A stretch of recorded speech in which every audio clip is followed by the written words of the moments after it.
welcome to today's video. If you are new to this channel, hi, my name is Rachel and I run my own small business here in Auckland, New Zealand called Growing Green, where we sell houseplant care supplies. If you're in New Zealand, make sure to check us out at www.growinggreen.nz, and we will also leave the link in the description box down below. So as you already know by the title down below, today's video is going to be all about pon. So if you do enjoy this video, please make sure to give it a big thumbs up down below there. Helps us know what kind of content you guys like to see. And if you enjoy this video and maybe want to see more videos from us, we also do small business behind the scenes videos. We do product care guides and plant care guides. Make sure to hit the subscribe button down below. You're either coming to this video with a rough idea of what pon is but just looking for a little bit more information, or you're a new houseplant parent and you've got absolutely no idea what pon is but you'd love to know a little bit more about it and maybe possibly even give it a go. Well, today's video is perfect for you. We're going to tell you all about what pon is, what it's made of, what the benefits of using pon are, and of course how to use it. So let's just get straight on into today's video. Pon is a soil alternative that you can use semi-hydroponically, which is how it gets its name,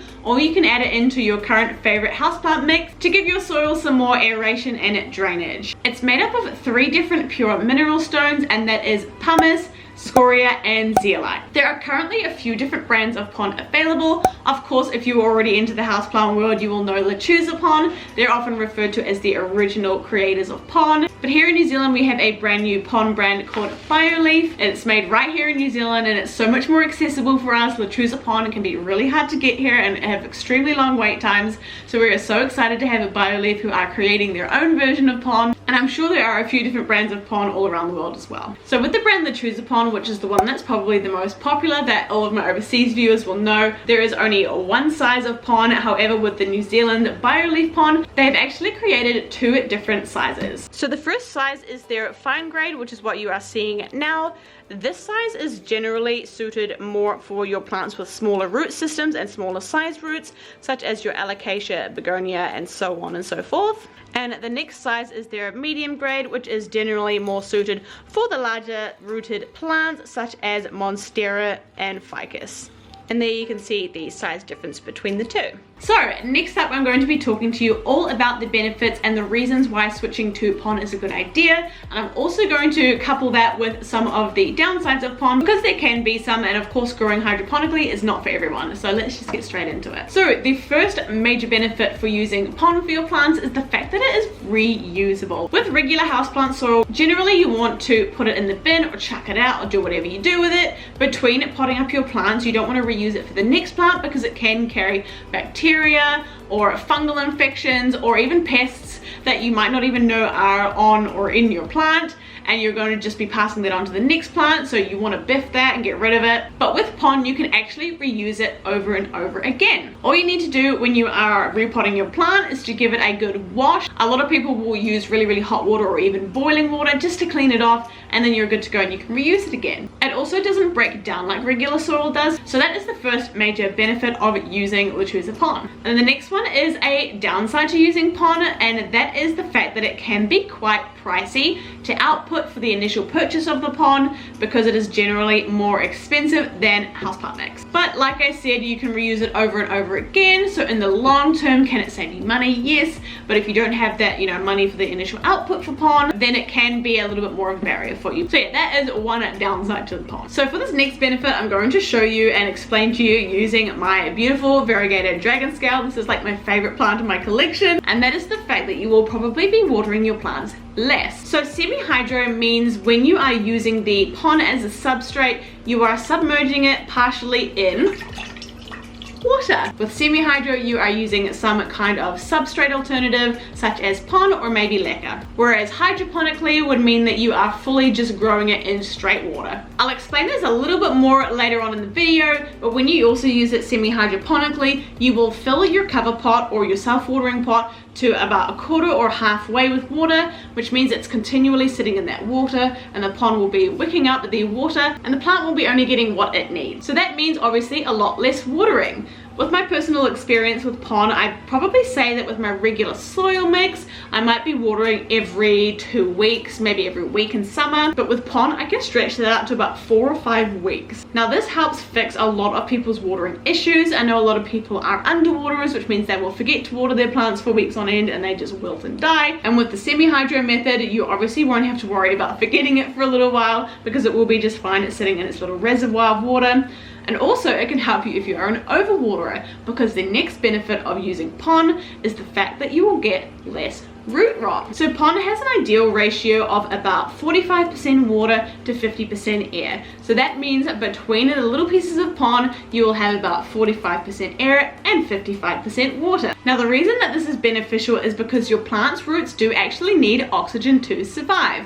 When you use a regular soil mix, that can break down and can compact, and that can reduce the amount of oxygen by your plant's roots, and they can rot. And that is what causes root rot. So with that 45 to 55% ratio, that is completely gone. Pon also doesn't break down like regular houseplant soil, so that is the next benefit. So it will keep its structure, and that 45 to 55% ratio will remain over time. So the next benefit of using Pon is the fact that you will get fewer pests on your plant. There are many different pests that growing your plants in Pon can prevent, such as fungus gnat, spider mites, and so many more, because it doesn't help to create the environment that those pests require to survive. Pon is made up of really high quality ingredients, which are free from contaminants and pollutants, which can also stop a lot of fungal diseases happening, which is a great benefit too. Another benefit of Pon that a lot of people might not be aware of is the fact that it acts like a buffer for your plant. What I mean by a buffer is a safety buffer. And what that means is that the Pon will actually absorb any extra water or nutrients that your plant is currently not requiring, and it will store it and release it as your plants need it. So there's no chance of you burning your plant's roots with extra fertilizer. The Pon will absorb it,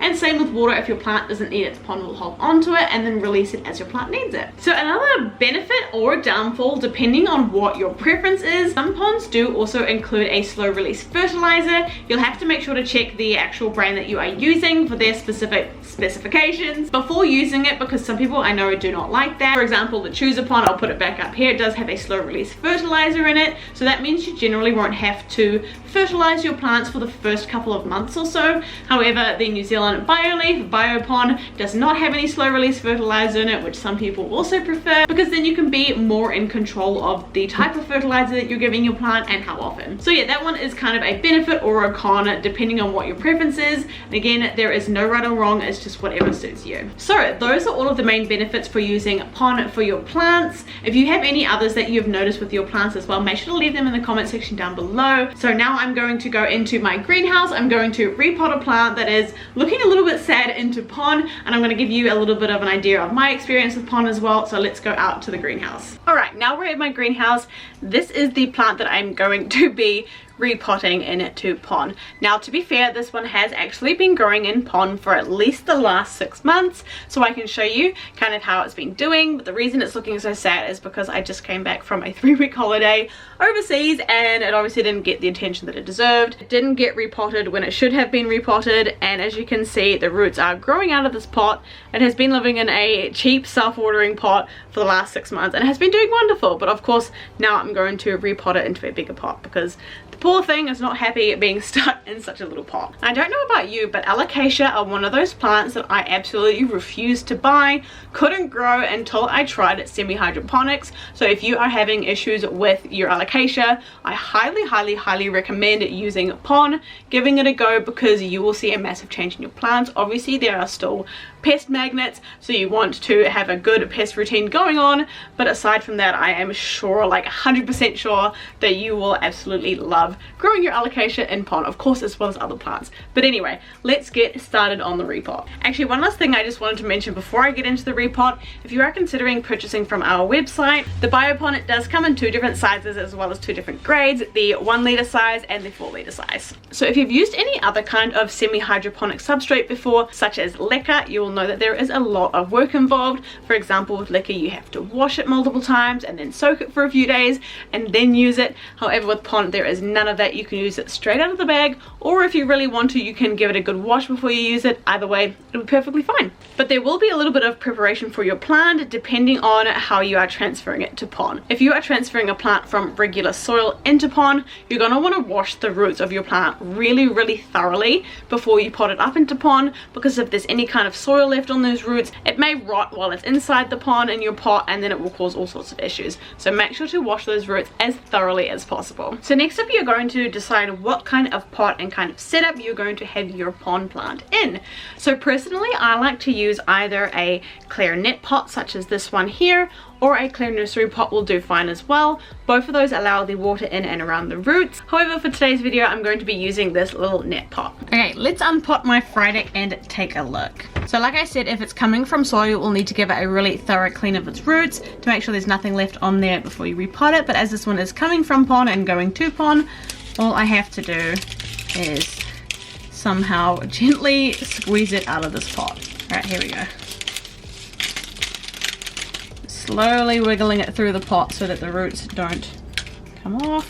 So here it is. Look at all of that really awesome root growth in there. That is so good. Look at that. It is stunning. So here we have the fry deck ready to repot. This net pot is obviously going to be so much better for it. As you can see, the roots still take up a lot of the pot. However, there is so much more space for it to grow as well. So what I'm going to do is put a little layer in the bottom, and it's best to do this with the pot sitting on a bench or a table because it is so fine that it can fall through. And then I'm just gently going to rest the roots inside the pot again, and then I'm just going to fill it up.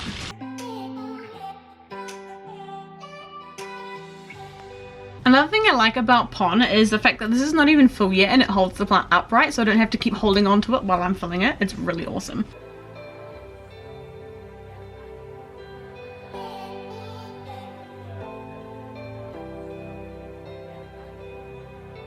Ta-da! And there you have your plant all potted up in pon. It's as easy as that. As I said before, you can either pre-wash your pon, or you can actually just pot it up like this and then water it through thoroughly, which will get rid of all of the dust that is created in the manufacturing process. See all of that? Ugh. Gross. And as you can see, it rinses through pretty quickly. And then that's it. It's more of a preference thing whether you want to rinse it beforehand or the lazy girl method like me and just pot it up and rinse it through like that. Just another quick tip to remember to not to do this in your sink at home. Make sure to do it outside or in your greenhouse or somewhere it won't clog up your sink. And then all you have to do is put it in your cover pot or your self-watering pot and you're good to go. But before I do that, I want to talk to you about how to feed your plants when you are using pon, because it is a little bit different to when you are fertilizing using regular soil. So just like all of your other houseplants that are growing in regular soil, your plants growing in pon do need to be fertilized because the pon itself has absolutely no nutritional value for your plants, so you need to add that back in. And in terms of which fertilizer to use, you need to use one that is complete. So a lot of fertilizers on the market only contain NPK, which is nitrogen, phosphorus and potassium, which are totally good fertilizers and are fine for your plants. But when it comes to using a substrate that has absolutely no nutritional value at all, like some regular houseplant mixes do have that in them, you do have to use a fertilizer that is full and complete, which means it has all of those trace nutrients that your plants need to survive. So here are two examples of fertilizer brands that are considered complete.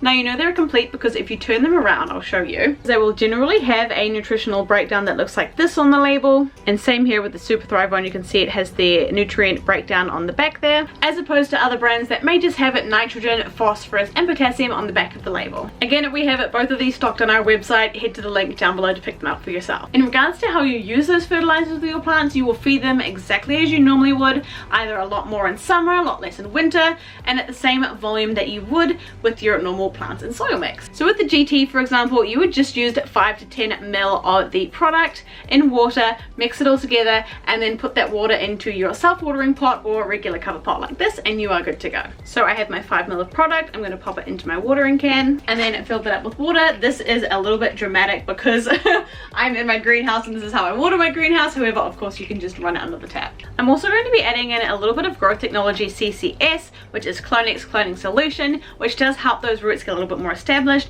It does have a really good root system. However, I just like to add it when I repot my plants just to make sure that those roots are just going to keep going as they were. And then I'm going to fill the pot to about 1/4 to 1/2 full. It's a little bit hard to tell when you can't see inside the pot, but we're just going to give it a go. And you can pour it straight through the pon as well. It doesn't have to go down the side or anything. And now you're all ready to go. Like I said way back in the beginning of the video, I probably won't have to check this for another couple of weeks, which is really, really awesome. It leaves me time to do a lot of other stuff, take care of my other plants. Do keep in mind that sometimes plants will have an adjustment period where they might look a little bit sadder before they get better. That's because they are adjusting to their new environment. Especially alocasia, they can tend to drop leaves when you do this, so don't be scared if it does, but do make sure to obviously keep an eye out the first couple of weeks to make sure that nothing crazy is going on. Just take the pot out of your cover pot, have a look at it, check the roots, and make sure that everything is going well. And the final thing I'm going to be talking about when it comes to pon is there any maintenance required when it comes to growing in pon? By maintenance, I mean anything you need to do to take care of your plants while it's in there, apart from obviously checking on it and watering it every couple of weeks. The only kind of maintenance that you need to do when you are growing in pon is to refresh that water every couple of weeks. So you can do this whenever the water level is getting low, or you can do it if you check on it every couple of weeks. I do recommend doing it more frequently than not, because obviously that water can get a little bit dirty and you obviously don't want that to affect your plant at all. So every couple of weeks, just give it a refresh. I highly recommend you completely flushing your plant, flushing it through like I did just a few moments ago, refreshing the water that's in your pot, tipping it out completely, refreshing it, adding new nutrients, and then you can pop your plant back in and you're good to go again. Other than that, there is basically no maintenance required, so that is fantastic. So that sums up today's video. So if you do have any further questions about pon, make sure to leave them in the comment section down below. Also, if you've used pon before, let us know your experience, your tips, your tricks, or anything you think people might need to know about pon. If you did enjoy this video, make sure to hit the like button down below. Like I said earlier, it helps us know what content you guys like to see from us. Also, make sure to consider subscribing down below, because we do also make videos about behind the scenes of our small business, such as market days, packing days, regular weeks in the life, and we do make videos about other houseplant products as well, and houseplants in general. If you live in New Zealand, and make sure to go and check out our website www.growinggreen.nz for all of your houseplant supply needs. I will also put a link in the description box down below as well about pon, if you do want to do a little bit more reading on that as well. So thank you for making it all the way to the end of this video. I do hope you enjoyed it, and I will see you in our next video. Bye!